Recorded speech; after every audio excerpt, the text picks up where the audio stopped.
paysanno vusti perché che mi inganni?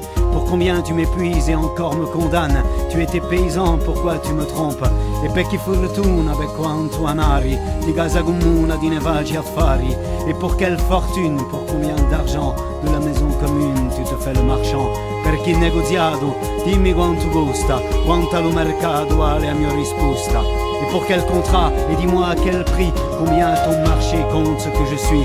Per quanto mi vendi, pour combien tu me vends. Per quanto mi dai, pour combien tu me donnes. Per quanto mi rugi, pour combien tu me brûles. Et per quanto guai, pour combien de malheurs.